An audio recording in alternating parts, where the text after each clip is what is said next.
Élégie 1. Autant qu'amour, d'hommes et dieux vainqueurs, faisait brûler de sa flamme mon cœur, en embrassant de sa cruelle rage mon sang, mes os, mon esprit et courage. Encore lors je n'avais la puissance de lamenter ma peine et ma souffrance. Encore Phébus, ami des lauriers verts, n'avait permis que je fisse des vers. Mais maintenant que sa fureur divine remplit d'ardeur ma hardie poitrine, chanter me fait, non les bruyants tonnerres de Jupiter ou les cruelles guerres dont trouble Mars quand il veut l'univers. Il m'a donné la lyre, qui les vers saoulait chanter de l'amour lesbienne, et à ce coup pleurera de la mienne. Ô doux archet, adoucis-moi la voix, qui pourrait fendre et aigrir quelquefois. En récitant tant d'ennuis et douleurs, tant de dépits, fortune et malheur. Trempe l'ardeur dont jadis mon cœur tendre fut en brûlant demi réduit en cendres. Je sens déjà un piteux souvenir qui me contraint la larme à l'œil venir. Il m'est avis que je sens les alarmes, que premier j'eus d'amour, je vois les armes dont il s'arma en venant m'assaillir. C'étaient mes yeux dont tant faisaient saillir de traits à ceux qui trop me regardaient, et de mon arc assez ne se gardaient. Mais ces miens traits, ces miens yeux me défirent, et de vengeance être exemple me firent. Et me moquant, et voyant l'un aimé, l'autre brûlé et d'amour consommé, en voyant tant de larmes épandues, tant de soupirs et prières perdues, je n'aperçus que soudain me vint prendre le même mal que je saoulais reprendre, qui me perça d'une telle furie qu'encore n'en suis après longtemps guéri. Et maintenant me suis encore contrainte de rafraîchir d'une nouvelle plainte mes mots passés. Dame, qui les lirait, de mes regrets avec moi soupirez. Possible, un jour je ferai le semblable, et aiderai votre voix pitoyable à vos travaux et peines racontées. Au temps perdu, vainement lamenté. Quelque rigueur qui loge en votre cœur, amour s'en peut un jour rendre vainqueur. Et plus aurait lui été ennemi, pis vous fera, vous sentant asservi. N'estimez point que l'on doive blâmer celle qu'a fait Cupidon enflammé. Autres que nous, nonobstant leur hautesse, ont enduré l'amoureuse rudesse. Leur cœur hautain, leur beauté, leur lignage ne les ont su préserver du servage de dur amour. Les plus nobles esprits en sont plus forts et plus soudain épris. Sémiramis, reine tant renommée, qui mit en route avec son armée les noirs squadrons des Éthiopiens, et en montrant louable exemple aux siens, faisait couler de son furieux bran des ennemis les plus braves le sang. Ayant encore envie de conquère tous ses voisins où leur menait la guerre, trouva amour qui si fort la pressa qu'armes et lois vaincues elle laissa. Ne méritait sa royale grandeur au moins avoir un moins fâcheux malheur qu'aimer son fils. Reine de Babylone, où est ton cœur qui en combat résonne? Qu'est devenu ce fer et cet écu dont tu rendais le plus brave vaincu? Où as-tu mis la martiale crête qui aubombrait le blond or de ta tête? Où est l'épée? Où est cette cuirasse dont tu rompais des ennemis l'audace? Où sont fuis tes coursiers furieux, lesquels traînaient ton char victorieux? T'as pu sitôt un faible ennemi rompre? As pu sitôt ton cœur viril corrompre, que le plaisir d'armes plus ne te touche, mais seulement languit en une couche? Tu as laissé les aigreurs martiales pour recouvrer les douceurs géniales. Ainsi amour de toi t'a étranger, qu'on te dirait en une autre changé. Donc celui lequel d'amour éprise, plaindre me voit, qu'au point il ne méprise mon triste deuil. Amour, peut-être en brief, en son endroit m'apparaîtra moins grief. Tel j'ai vu qui avait en jeunesse blâmé amour, après, en sa vieillesse, brûlé d'ardeur, et plaindre tendrement l'âpre rigueur de son tardif tourment. Alors de phare et eau continuelle, elle essayait se faire venir belle, voulant chasser le ridé labourage que l'âge avait gravé sur son visage. Sur son chef gris, elle avait emprunté quelques perruques et assez mal hantées, et plus était à son gré bien fardé, de son ami moins était regardé. Lequel ailleurs, fuyant, n'en tenait compte, tant lui semblait laide et avait grande honte d'être aimé d'elle. Ainsi, la pauvre vieille recevait bien pareil pour pareil. De main en vain, un temps fut réclamé. Or qu'elle aime, elle n'est point aimée. Ainsi, amour prend son plaisir à faire que le veuille d'un soit à l'autre contraire. Telle n'aime point qu'une dame aimera, telle aime aussi qui aimé ne sera, et entretient néanmoins sa puissance et sa rigueur d'une vaine espérance. Élégie 2. D'un tel vouloir le cerf point ne désire la liberté, ou son port le navire, comme j'attends, hélas, de jour en jour de toi, ami, le gracieux retour. Là, j'avais mis le but de ma douleur, qui finirait quand j'aurais ce bonheur de te revoir. Mais de la longue attente, hélas, en vain mon désir se lamente. Cruel, cruel, qui te faisait promettre ton bref retour en ta première lettre? As-tu si peu de mémoire de moi que de m'avoir si tôt rompu la foi? Comme oses-tu ainsi abuser celle qui de tout temps t'a été si fidèle? Or que tu es auprès de ce rivage du pot cornu, peut-être ton courage s'est embrasé d'une nouvelle flamme, en me changeant pour prendre une autre dame. J'ai en oubli inconstamment émise la loyauté que tu m'avais promise. S'il est ainsi, et que déjà la foi et la bonté se retirent de toi, il ne me faut émerveiller si hors toute pitié tu as perdue encore. Oh, combien a de pensées et de craintes tout à part soi l'âme d'amour atteinte! Or je crois, vu notre amour passé, qu'impossible est que tu m'aies laissé, et de nouvelles ta foi je me fiance, et plus qu'humaine estime ta constance. Tu es, peut-être, en chemin inconnu, outre ton gré malade retenu. Je crois que non, car tant suis coutumière de faire au Dieu pour ta santé prière. Que plus cruel que tigre il serait, qu'en maladie il te prochasserait, bien que ta folle et volage inconstance mériterait avoir quelque souffrance. Telle est ma foi, qu'elle pourra suffire à te garder d'avoir mal et martyr. Celui qui tient au haut ciel son empire ne me saurait, ce me semble, dédire. Mais quand mes pleurs et larmes entendraient, pour toi priant, son ire il retiendrait.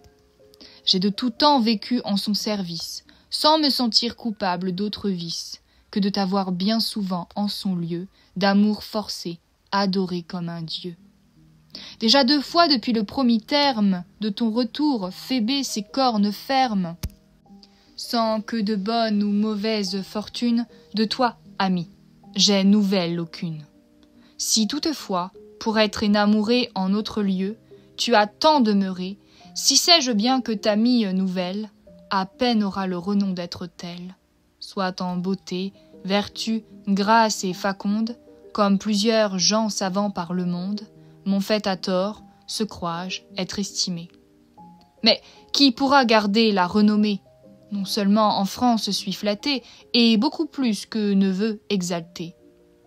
La terre aussi que qu'Alpes et Pyrénées, avec la mer tiennent environnés, du large Rhin les roulantes arènes, le beau pays auquel or te promène, ont entendu, tu me l'as fait à croire, que gens d'esprit me donnent quelque gloire. Goûte le bien que tant d'hommes désirent, demeure au but où tant d'autres aspirent, et crois qu'ailleurs n'en aura une telle.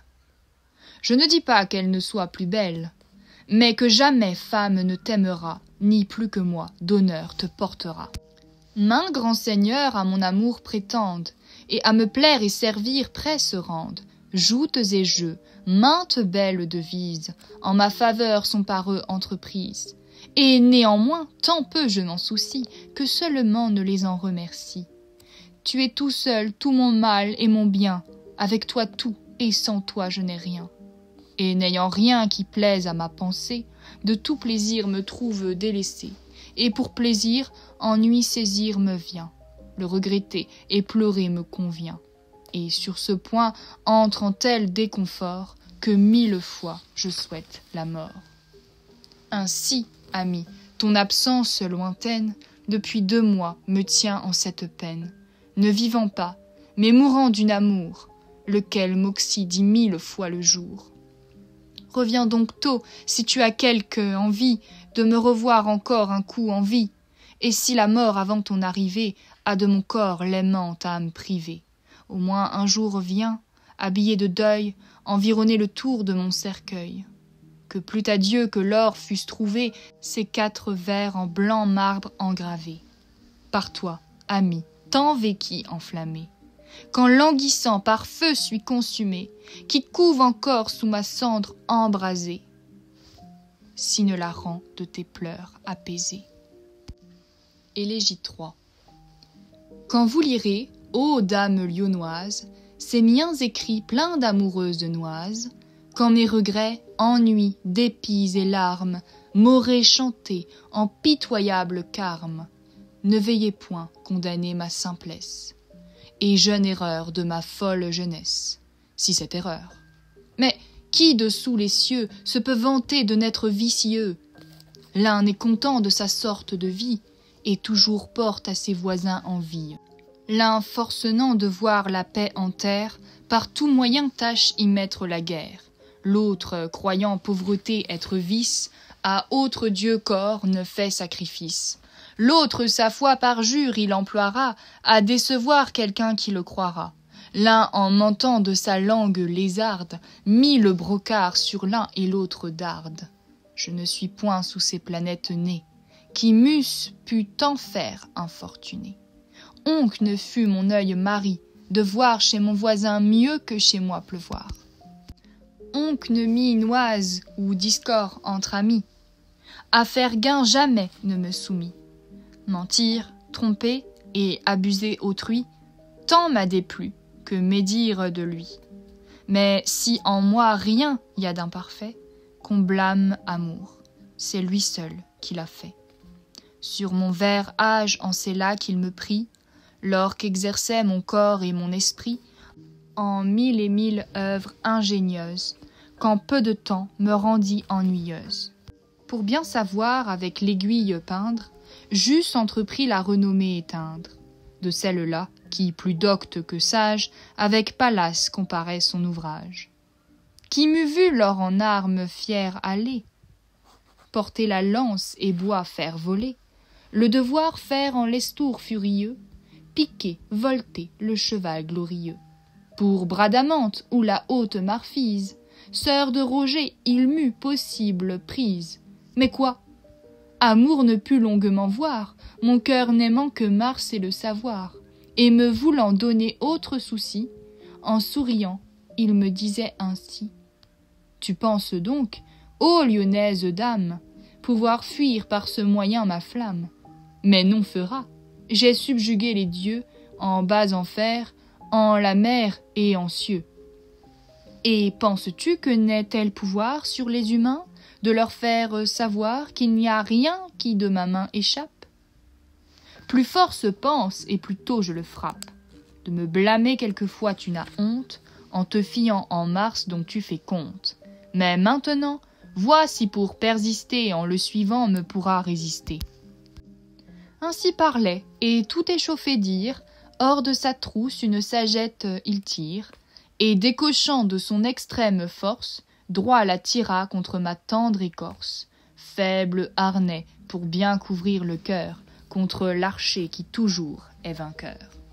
La brèche faite, entre amour en la place, dont le repos premièrement il chasse, et de travail qui me donne sans cesse, boire, manger et dormir ne me laisse. Il ne me chaud de soleil ni d'ombrage, je n'ai qu'amour et feu en mon courage, qui me déguise et fait autre paraître, tant que ne peut moi-même me connaître. Je n'avais vu encore ces hivers, lorsque j'entrais en ces ennuis d'hiver. Et voici le 13e été, que mon cœur fut par amour arrêté. Le temps met fin aux hautes pyramides, le temps met fin aux fontaines humides. Il ne pardonne aux braves colisées, il met à fin les villes plus prisées. Finir aussi il a accoutumé, le feu d'amour tant soit-il allumé. Mais las! En moi il semble qu'il augmente avec le temps et que plus me tourmente. Paris aima Œnonée ardemment, mais son amour ne dura longuement. Médée fut aimée de Jason, qui tôt après l'a mis hors sa maison. Si méritait-elle être estimée, et pour aimer leurs amis, être aimée? S'étant aimé, on peut amour laisser, n'est-il raison, ne l'étant, se lasser? N'est-il raison te prier de permettre, amour, que puisse à mes tourments fin mettre? Ne permets point que de mort fasse épreuve, et plus que toi pitoyable la treuve, mais si tu veux que j'aime jusqu'au bout, fais que celui que j'estime mon tout, qui seul me peut faire pleurer et rire, et pour lequel si souvent je soupire, sente en ses os, en son sang, en son âme, ou plus ardente ou bien égale flamme. Alors ton fait plus aisé me sera, quand avec moi quelqu'un le portera. Sonnet 1. Non avria Ulisse o qualcun altro mai più accorto fu da quel divino aspetto pien di grazie, d'onor e di rispetto sperato quali sento affani e guai.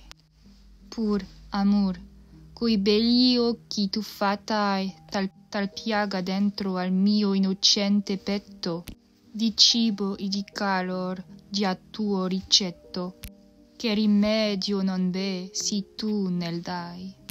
O sorte dura, che mi fa esser quale punta d'un scorpio, et domanda riparo contra il velen dal stesso animale. Chieccio li solancida questa noia, non estingua il desir a mi sì caro, che mancar non potrà chi non mi muoia. Personne, ni Ulysse ni quiconque, fût-il plus rusé que lui, n'aurait, de cet aspect divin empli de grâce, d'honneur et de respect, attendu les tourments et ennuis que je sens. Pourtant, amour, par ces beaux yeux tu as fait, telle plaie en mon cœur innocent, qui fut ton refuge de vivre et de chaleur, qu'il n'y a remède que si tu me le donnes. Ô sort cruel qui me fait comme piqué d'un scorpion et demander protection contre le venin à ce même animal.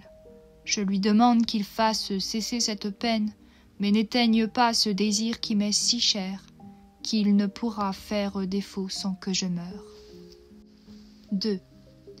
Ô beaux yeux bruns, ô regards détournés, ô chauds soupirs, ô larmes épandues, ô noire nuit vainement attendue, ô jour luisant vainement retourné, ô triste plein, ô désir obstiné, ô temps perdu, ô peine dépendue, ô mille morts en mille raies tendues, ô pire mot contre moi destiné, ô ris, ô front, cheveux, bras, mains et doigts, ô lutte, plaintif, viol, archet et voix, tant de flambeaux pour ardre une femelle.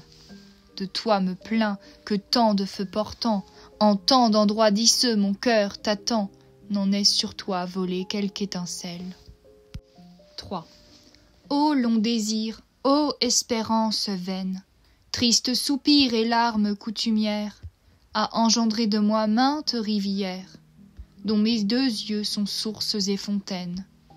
Ô cruauté, ô duretés inhumaines, piteux regard des célestes lumières, du cœur transi aux passions premières, estimez-vous croître encore mes peines, qu'encore amour sur moi son arc essaie, que nouveau feu me jette et nouveau dard, qu'il se dépite et pis qu'il pourra face, car je suis tant navré en toutes parts, que plus en moi une nouvelle plaie, pour m'empirer ne pourrait trouver place. 4. Depuis qu'amour cruel empoisonna premièrement de son feu ma poitrine, toujours brûlait de sa fureur divine, qui un seul jour mon cœur n'abandonna. Quelque travail dont assez me donna, quelque menace et prochaine ruine, quelque pensée de mort qui tout termine, de rien mon cœur ardent ne s'étonna. Tant plus qu'amour nous vient fort assaillir, plus il nous fait nos forces recueillir, et toujours frais en ses combats fait être. Mais ce n'est pas qu'en rien nous favorise, s'il qui les cieux et les hommes méprise, mais pour plus fort contre les forts paraître. 5.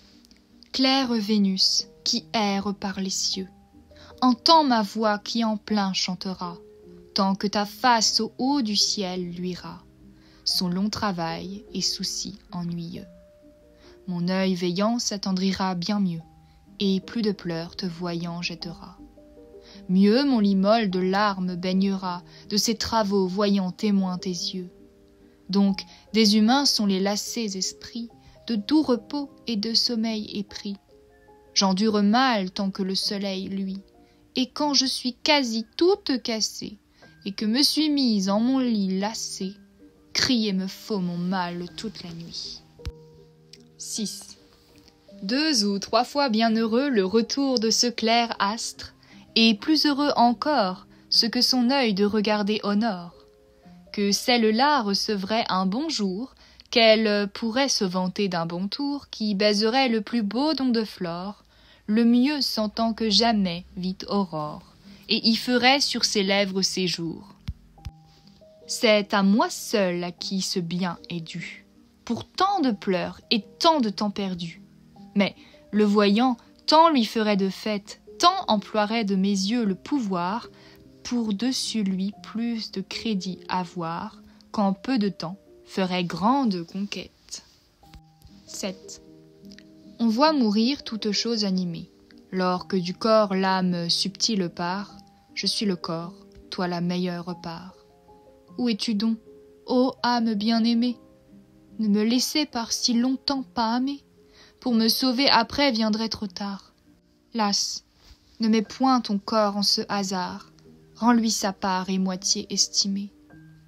Mais fais, ami, que ne soit dangereuse cette rencontre et revue amoureuse, l'accompagnant non de sévérité, non de rigueur, mais de grâce amiable, qui doucement me rende ta beauté, jadis cruelle, à présent favorable. 8. Je vis, je meurs, je me brûle et me noie, j'ai chaud extrême en endurant froidure, la vie m'est et trop molle et trop dure, j'ai grands ennuis entremêlés de joie, tout à un coup je ris et je larmoie, et en plaisir maint grief tourment j'endure, mon bien s'en va et à jamais il dure. Tout en un coup je sèche et je verdois. Ainsi amour inconstamment me mène, et quand je pense avoir plus de douleur, sans y penser je me trouve hors de peine. Puis, quand je crois ma joie être certaine, et être au haut de mon désiré heure, il me remet en mon premier malheur. 9. Tout aussitôt que je commence à prendre dans le molle lit le repos désiré, mon triste esprit hors de moi retiré, s'en va vers toi, incontinent se rendre. Lors m'est avis que dedans mon sein tendre, je tiens le bien où j'ai tant aspiré, et pour lequel j'ai si haut soupiré, que de sanglots est souvent cuit défendre. Ô doux sommeil, ô nuit à moi heureuse! Plaisant repos, plein de tranquillité, continuez toutes les nuits mon songe, et si jamais ma pauvre âme amoureuse ne doit avoir de bien en vérité, faites au moins qu'elle en ait en mensonge. 10. Quand j'aperçois ton blond chef couronné d'un laurier vert faire un luth si bien plaindre, que tu pourrais à te suivre contraindre, arbres et rocs, quand je te vois orné et de vertus 10 000 environné, au chef d'honneur plus haut que nul atteindre, et des plus hauts les louanges éteindre, lors dit mon cœur en soit passionné. Tant de vertus qui te font être aimé, qui de chacun te font être estimé, ne te pourraient aussi bien faire aimer? Et ajoutant à ta vertu louable ce nom encore de maître pitoyable, de mon amour doucement enflammé. 11. Ô doux regard, Aux yeux pleins de beauté, petit jardin plein de fleurs amoureuses, où sont d'amour les flèches dangereuses, tant à vous voir mon œil s'est arrêté. Ô cœur félon, ô rude cruauté, tant tu me tiens de façon rigoureuse, tant j'ai coulé de larmes langoureuses, sentant l'ardeur de mon cœur tourmenté. Donc, mes yeux, tant de plaisir avaient, tant de bons tours par ses yeux recevaient. Mais toi, mon cœur, plus les vois s'y complaire, plus tu languis, plus on a de soucis. Or, devinez si je suis aise aussi, sentant mon œil être à mon cœur contraire. 12. Lutte, compagnon de ma calamité, de mes soupirs témoins irréprochables, de mes ennuis contrôleurs véritables. Tu as souvent avec moi lamenté, et tant le pleur piteux t'a molesté, que commençant quelque son délectable, tu le rendais tout soudain lamentable, feignant le ton que plein avait chanté. Et si te veux efforcer au contraire, tu te détends, et si me contraint terre. Mais me voyant tendrement soupirer, donnant faveur à ma tant triste plainte, en mes ennuis me plaire suis contrainte, et d'un doux mal, douce fin espérée. 13. Oh, si j'étais en ce beau sein ravi, de celui-là pour lequel vais mourant, si avec lui vivre le demeurant, de mes courts jours ne m'empêchait envie, si m'accolant me disait « Cher ami, contentons-nous l'un l'autre, s'assurant que ja tempête Eurype ni courant ne nous pourra déjoindre en notre vie. Si de mes bras le tenant accolé, comme du lierre est l'arbre encerclé, la mort venait, de mon aise envieuse, lors que soif plus il me baiserait, et mon esprit sur ses lèvres fuirait. Bien je mourrais, plus que vivante, heureuse. 14.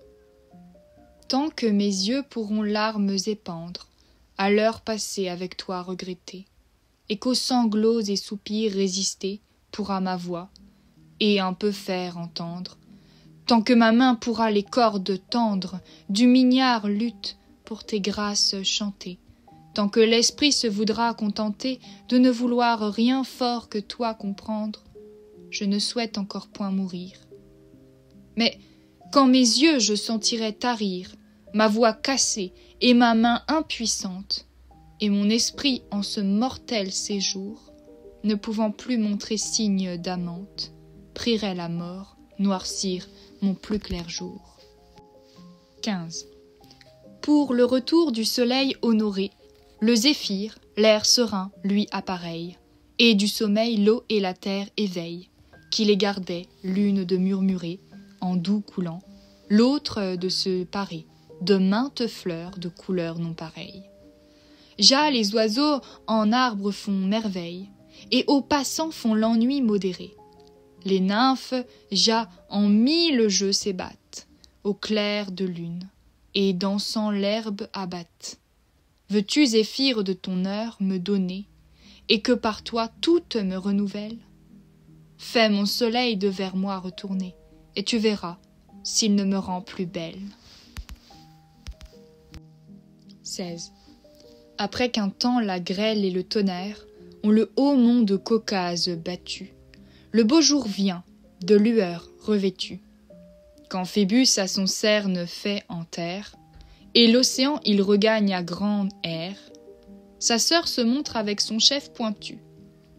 Quand quelque temps le part a combattu, il prend la fuite et son arc il dessert. Un temps t'ai vu et consolé plaintif, et, défiant de mon feu peu hâtif, mais maintenant que tu m'as embrasé, et suis au point auquel tu me voulais, tu as ta flamme en quelque eau arrosée, et est plus froid qu'être je ne saoulais. 17. Je fuis la ville et temple et tout lieu, en quel, prenant plaisir à t'ouï replaindre, tu pus, et non sans force, me contraindre de te donner ce qu'estimais le mieux. Masques, tournois, jeux me sont ennuyeux, et rien sans toi de beau ne me puis peindre, tant que, tâchant à ce désir éteindre, et un nouvel objet faire à mes yeux, et des pensées amoureux me distraire, des bois épais suis le plus solitaire. Mais j'aperçois, ayant erré maint tour, que, si je veux de toi être délivre, il me convient hors de moi-même vivre, ou fait encore que loin soit en séjour. 18. Baise mon corps, rebaise-moi et baise, donne-moi un de tes plus savoureux, donne-moi un de tes plus amoureux, je t'en rendrai 4 plus chauds que braise. Las, te plains-tu? Ça que ce mal j'apaise, en te donnant 10 autres doucereux.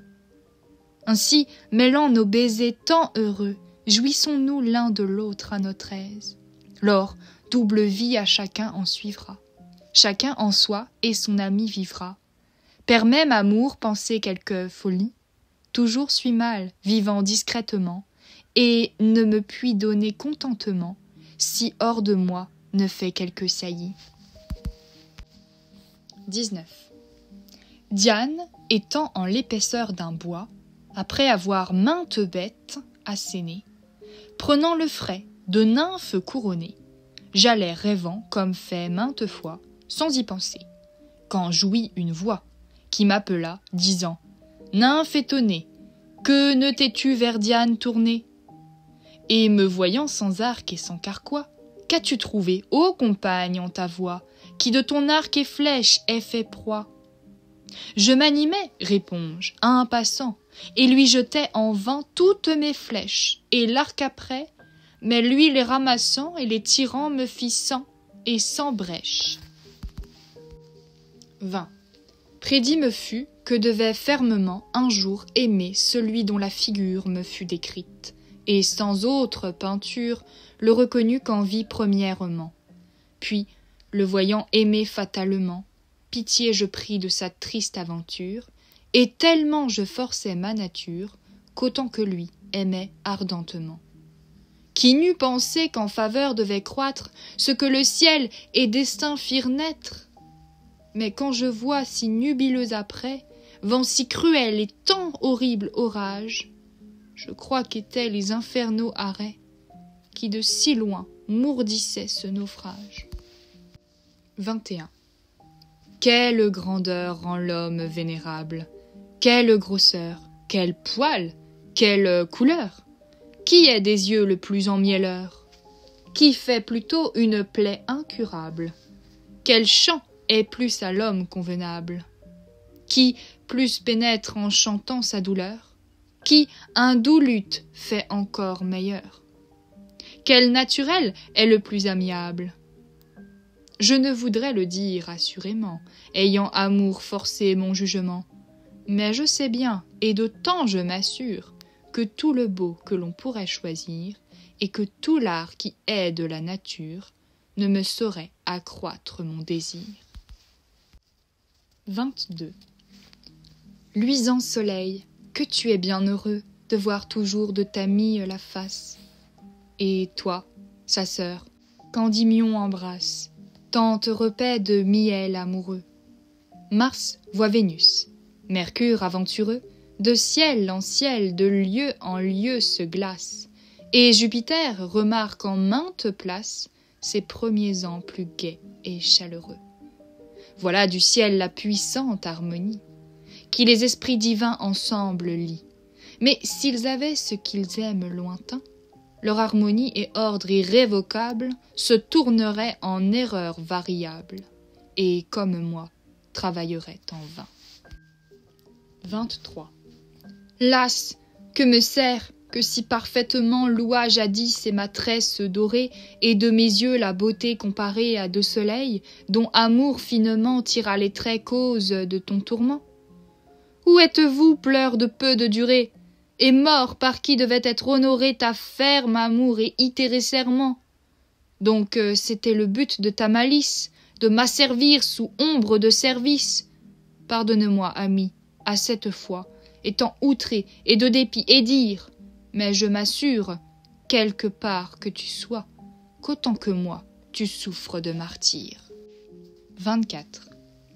Ne reprenez, dame, si j'ai aimé, si j'ai senti 1000 torches ardentes, 1000 travaux, 1000 douleurs mordantes, si, en pleurant, j'ai mon temps consumé, las que mon nom n'en soit par vous blâmé.